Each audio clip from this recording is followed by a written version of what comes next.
everyone, I'm Allie Buckman with the Potomac Bead Company, and I am going to show you today how to do a tubular peyote stitch in a candy cane pattern.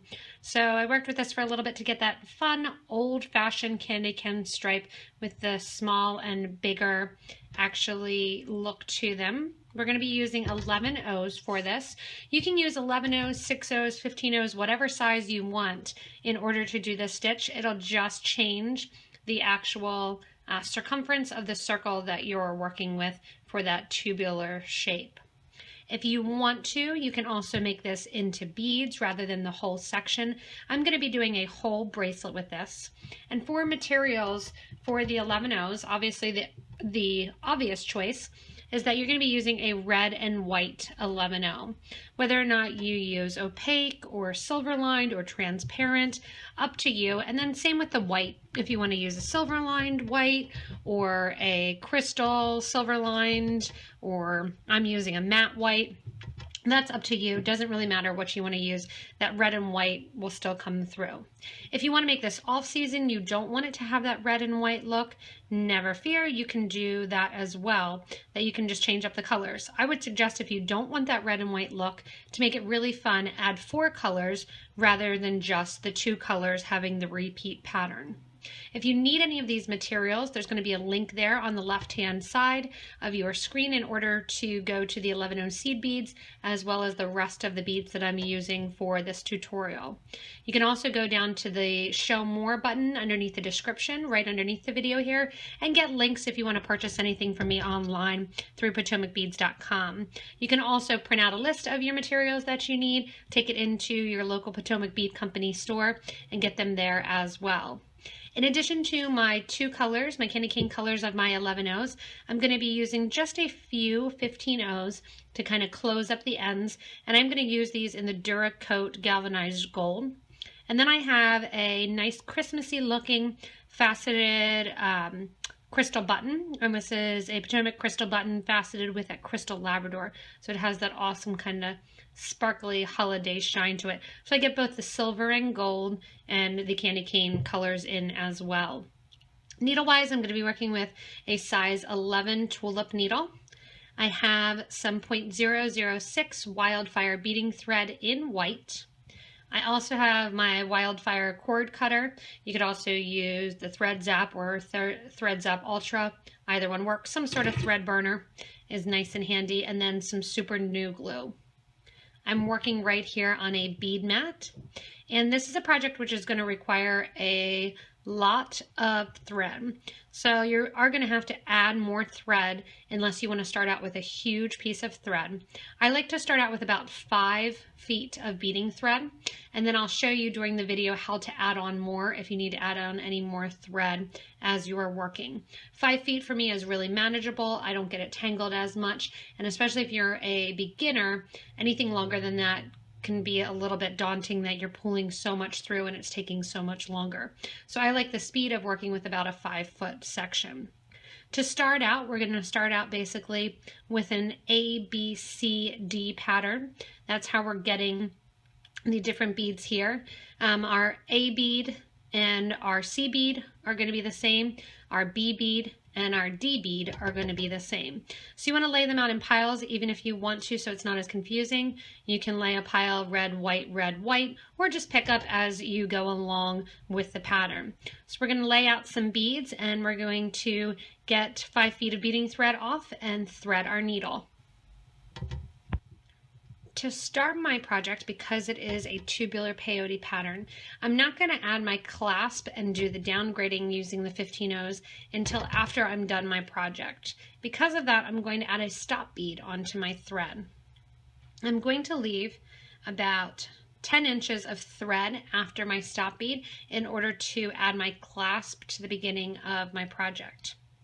I have a different bead on here that was just on my bead mat. It's a silver lined dark topaz, but that's going to be my stop bead, so I know that it doesn't become part of my project. I don't want to use a color that I'm using in my project. A stop bead is simply going to go through the bead, away from the tail end 2 times, and then you'll have 2 threads showing on the exterior of the bead. That will then come off, and you'll be left with just your project when you're working on it. Like I said, the pattern here is going to be an A, B, C, D pattern with similar colors when you're working on with them. Whenever we start peyote, we're actually starting with 2 rows at once. You're going to start adding double the amount of beads that you will add each row, continuing on from there. To start out with this candy cane pattern, we're going to add at the start our 2 white, 2 red, then we're adding 4 white and 4 red.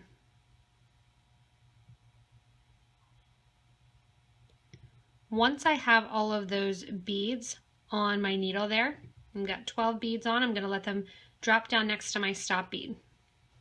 To create it in a rounded circle and to get that peyote stitch, what I want to do is I want to sew back through that first white bead that I put on with my needle going away from my stop bead towards my longer end of thread. That's going to create that first little loop. If you are doing it with a different size, an 8/0 or a 15/0, you can repeat some of the pattern if you want to. I would suggest repeating the pattern of 2 again with 2 white, 2 red if you do want it a little bit thicker. That's up to you. When I'm coming out of my project here, I'm going to be adding whatever color bead my thread is going into. So my bead right here, my thread is coming out of a white. And if you're not sure about the peyote pattern, you may want to watch another video, learn peyote, and it might make it a little bit easier. But hopefully this should be easy enough to follow that you guys are okay. I want to add one of my red 11/0s because that red 11 is going to go into the red 11. And I'm going to pull. You want to make sure as you do your first row, because it starts to look a little bit like circular peyote rather than tubular peyote, that you're not actually going in and adding too many, keeping it kind of that all the beads are to the outside. So you want to keep track of that. When we add our next bead on, we're going to skip over that first red that's there. We're coming out of a red, but our next bead that we're going into is white, so we're going to add a white. We're going to go into the first white.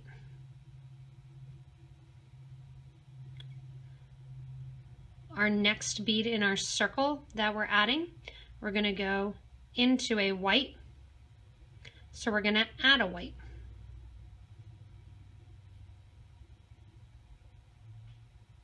Our next bead in our circle that we're going into is going to be a red, so we're going to add a red. And we're always adding a bead, skipping over the next bead in line, and going through that third one if you're counting down. So I'm coming out of a red bead, I'm going to skip the next red bead in line, and because I'm going into another red, I add another red bead. So the pattern is easy to follow because you're always adding the bead that you're sewing into. With the original row, we added 12 beads at once. Every row from now on, we're going to add 6 beads at a time. When I'm here back kind of to the start of my project, I'm going over the red bead and I have one more bead basically that I need to add. So just to show you as you're working on it, it's just the same over and over, adding and stepping up. And you will get to a point, like I said, that you need to add thread. I am not there yet. I still have about 2 feet left. So, and I'm about an inch, a little bit over an inch into my project working with it. So you can see the difference in the colors that I used are just going to be a little slight difference in what your product looks like. But really, once you use red and white, it's going to look like a candy cane. If you don't want it to look like a candy cane, like I said, it would look pretty with 4 colors, or you could do the repeater pattern with 2 colors. So just continue working and adding to your tubular peyote. So as I continue on, if you're like me, I'm continuing on at this end and I'm getting ready to add more thread, which I'll show you how to do in a minute, but I kind of need to see a little bit of progress. Every time I work with something that is patterned, I need to see more progress usually than what I'm working with. So what I'm going to do now is actually go back to the start end before I continue on making my bracelet longer, and I'm going to go back to the start end and actually close that up and attach my one clasp. That way, as I continue on, it just gives it a break up so you don't get kind of bored with doing that same pattern over and over again. A lot of tubular stuff just takes a long time because you're basically making multiple bracelets lengthwise, kind of sewing them all up. So I'm taking off my stop bead. I'm going to throw that stop bead off to the side. What I'm going to do now is actually continue on with my peyote. So I'm coming out one of my white beads there. I need to step up to add my gold beads in place. To add my gold beads, I'm going to add 1 15-0 in place where I would add an 11 the whole way around. So I'm picking up the bead that's sticking up and adding a 15-0. That's going to close up the gap a little bit that is created because the 15s are smaller than the 11s. After you add your 6th 15 on, you're going to step up and come out the first of the 15s that you added. So you can see there it kind of rounds it out a little bit. I'm going to continue one more pass with my 15s. So this time I'm adding a 15 and catching all the 15s that are there.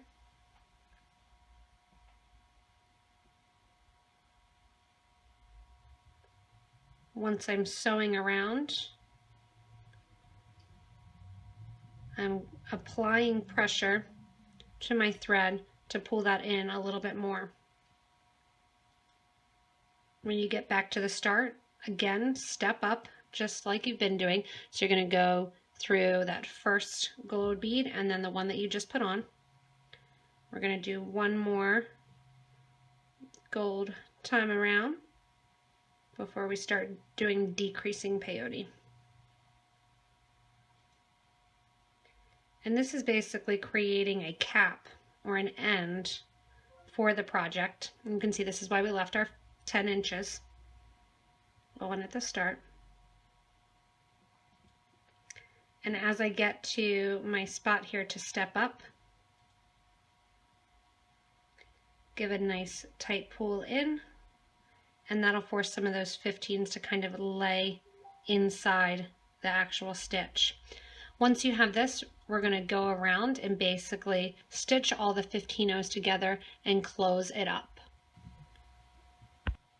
To stitch around our circle, all you're going to do is grab the 15-0s that are on the outermost edge, not adding any beads.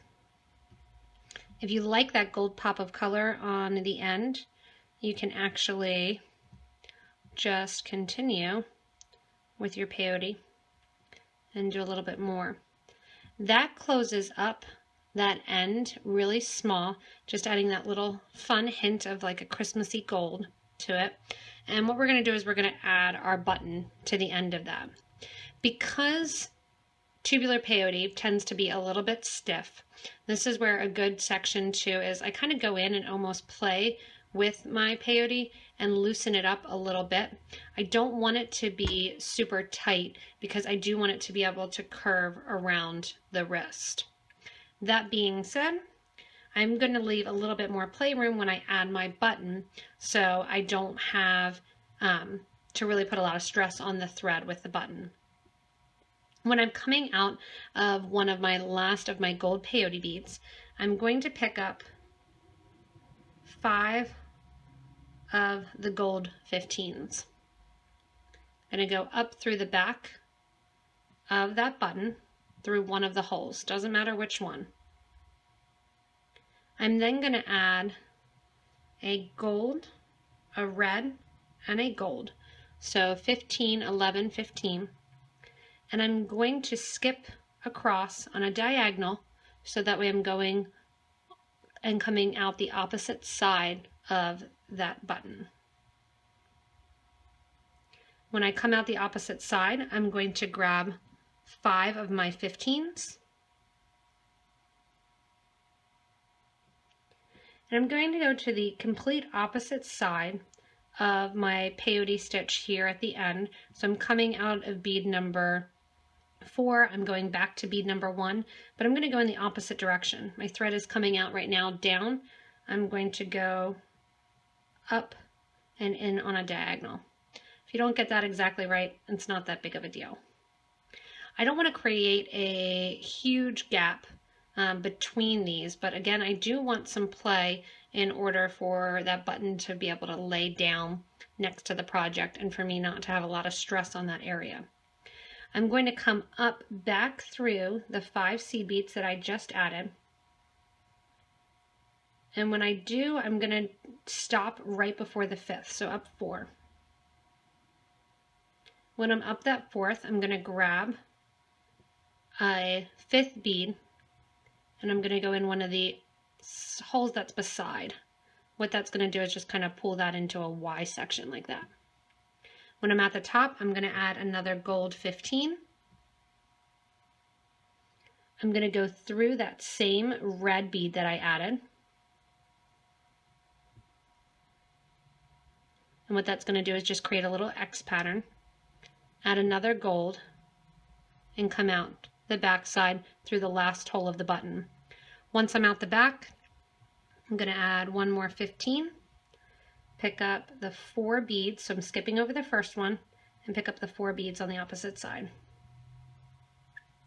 That's going to reinforce that clasp closure.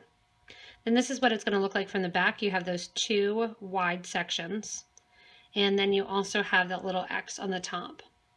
You're going to just take this thread and sew back down the peyote some spots and actually tie it off. Once you have that, go ahead back and continue working on your actual tubular peyote rope. Just to show you what I mean is as you're weaving back through your project, I usually do so on a diagonal, so that way you don't see the thread line. I'm going to pick up a couple places where I have a bridge thread or thread going through one bead to the other. I'm going to go below that thread from one bead to the other, create a loop, take the thread back through that loop, and just sew a sewer's knot. You can see I used the back end of my needle. That's because my thread's getting short. I'm going to continue then on down through the peyote on that diagonal. If you want to, you can switch it to go the other way by just going beside one of the beads. That usually conceals the thread as well. So you can see a bead right beside one another. You usually don't see that very much either. And I'm going to go, since I do have white thread, I'm going right along the white line here, right down through the spiral, and I'm just stitching the thread back in. I'll pick up one more spot here and do another one of my little loops and my knot going through my loop, and then continuing on. So this is a lot of times when you have to end your thread. This is what people will mean when they say to sew your thread back through or weave back through your project. Some people will even weave exactly the peyote line, going back and saying, okay, I'm going here, then back down, then around. Depending on the project, it's really not going to make a difference if you go back down a diagonal line or if you follow the thread exactly. It's always better if you can to follow the thread exactly, but with a tubular peyote, it's not going to matter if you're pulling one thread a little bit on a diagonal rather than in the peyote stitch.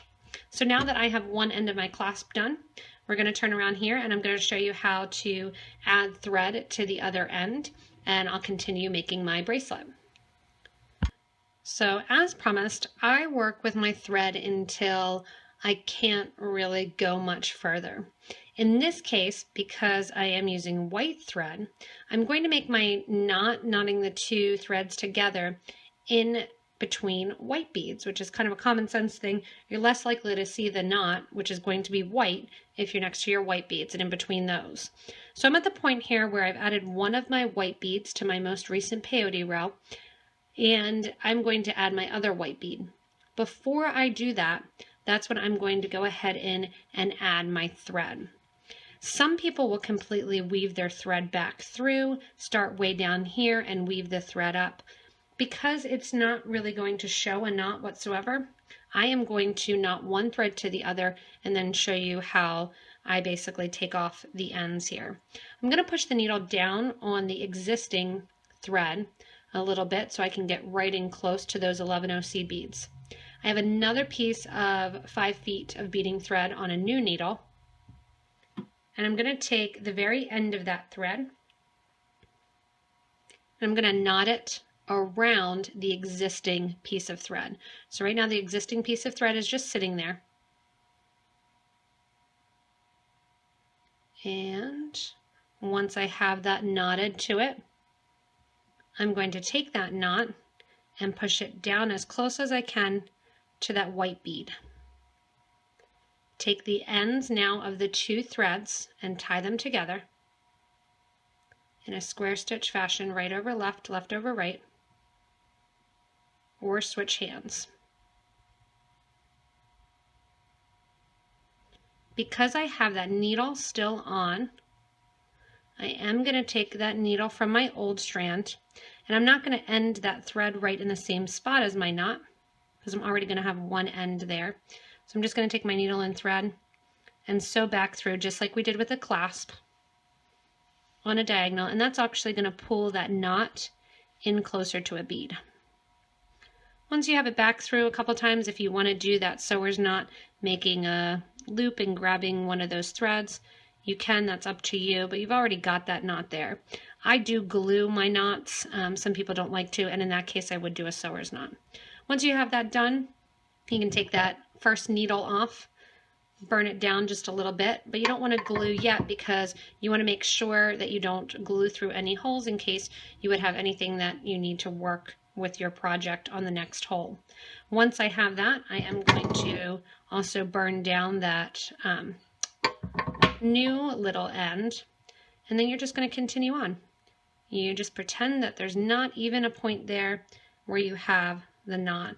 It's going to really fit in really nicely between the 11 and because they're white again and you're using white thread, you're really not going to see them. So now that you've got one end, continue on with your pattern for your candy cane bracelet. So I'm finally done the actual rope portion of my bracelet, and what I'm going to do is complete it with that same peyote stitch in my 15 O's. So when I'm looking here at that peyote stitch, I'm just going to be doing 15 O's at the very end.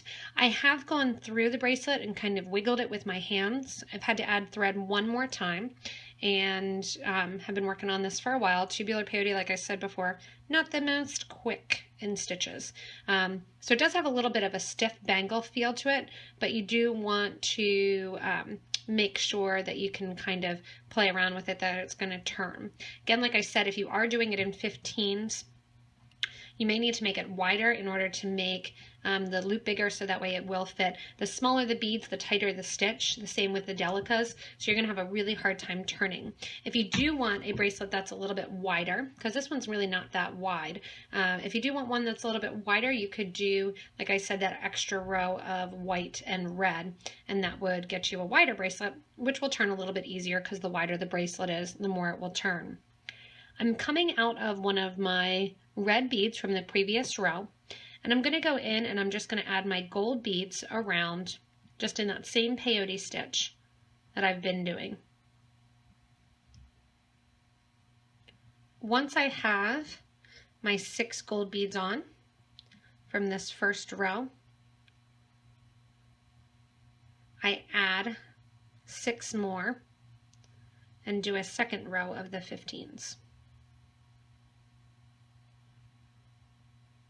I'm going to step up here, catch on to the first 15 that I added.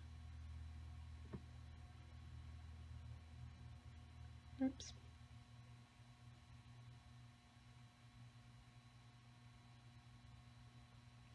And then again, create that second row of peyote. I'm going to do this 3 times, just like the previous side, and then I'll make a loop for my faceted button to fit inside. You can use cones or a bead at the end if you would like to do that, if you want it to have more of a complete closure look. That's up to you. I don't mind the little bit of opening. Like I said, really I'm just adding the gold because I like that hint of kind of silver and gold when it comes to Christmas or holiday themed things. And as you work your way around, adding those beads, you can see kind of I spin my project back and forth both ways. I have done that constantly during the making of this tubular peyote candy cane. Once I have all of my beads in place for that third row of gold, I'm going to do again like I did on the other side, where I'm going through the last bead, I should say the first bead, towards the end, that's sticking up on all the rows. That's going to really pull it in, cinch it tight, and once you reinforce and go through those last beads without adding any beads, we're going to go ahead and make our loop. Once I reinforce that last little peyote line, I'm going to be adding my loop for my button. For that loop, we are going to be adding basically and joining the two sides of our peyote. I want to put on one 11-0 first, and I did that in the red color since the end of my faceted button has a little red bead on it. Could do it white, it's up to you. Once I have that 11-0 on, I have 34 15s on my needle. So I'm coming out one of my 15s in the last row of peyote after I reinforced. I added 1 11 and 34 15s. I'm going to sew back down the 11, and that's going to create my loop for my button to go inside of. My thread coming out after the 11 is going to skip over to the other side. Remember, there's 6 beads that are caught in there, so we're going to go straight across to, say we're coming out of bead 1, we're going to skip 2 and 3, and we're going to go straight across to bead number 4. I want to go in bead number 4 so the loop sits directly on top of my peyote stitch there. And once I go into bead 4, I want to go in generally if the thread's going coming out, I want to basically follow that line and put the thread in going the same direction. That's going to pull that loop again right over top of my peyote stitch. I'm going to reinforce that last peyote stitch loop again. That's going to pull it even closer, and as I come around, I'm going to go halfway, so through 2 more beads, and then I'm going to go up through the 11, reinforce the entire clasp.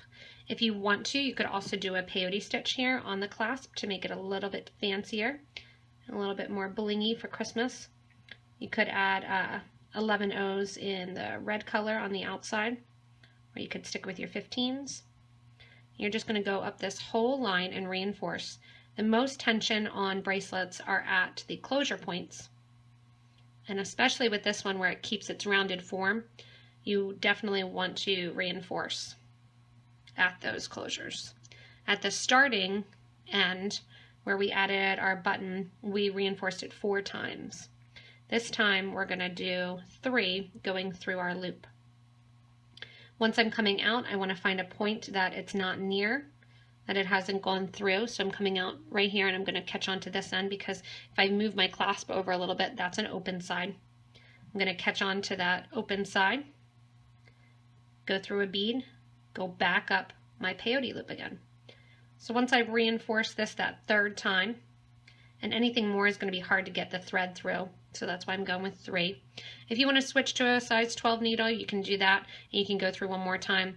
After I'm through, I'm going to weave my thread end back into my peyote project and do some of those half hitch knots like I showed you earlier.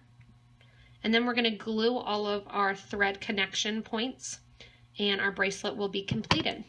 So I'm going through right now doing my little super new glue dabs. When I dab where the knot is or where the thread ends, you just want a tiny little dab of glue. You don't want to actually glue the beads. You're working on gluing the knot. I always wait till the end to glue my knot so I don't have a bead that I glued the hole through by accident and no longer am able to put any thread through the bead. So I'm going in here and kind of gluing some of those connection points. Once the glue is dry, or as it's drying, I'm going to pick up my thread burner, whatever brand you have. As it's drying too, you usually want to take it off your bead mat. I have a photo light underneath here, and you can take it off onto something that it's not going to stick to. The last thing you want to do is get done your beautiful bracelet and have bead mat stuck to it. And even if you try to burn it off, sometimes you're left with an ugly mark. So I'm going to take my thread burner, heat that thread burner up first, and then go in and burn down the ends of your thread. If you don't have a thread burner, I think it's totally worth the investment. This Beadalon one, the Wildfire one, is the least expensive of them. I don't really know that there's a huge difference between all the burners. I have a Thread Zap 2, which was the first one that I had, and I use that a lot. I brought this home just to play with it since we got them in. I wanted to see the difference. I do think this Wildfire burner actually heats up a little bit hotter. I have almost burnt myself once than the Thread Zap 2.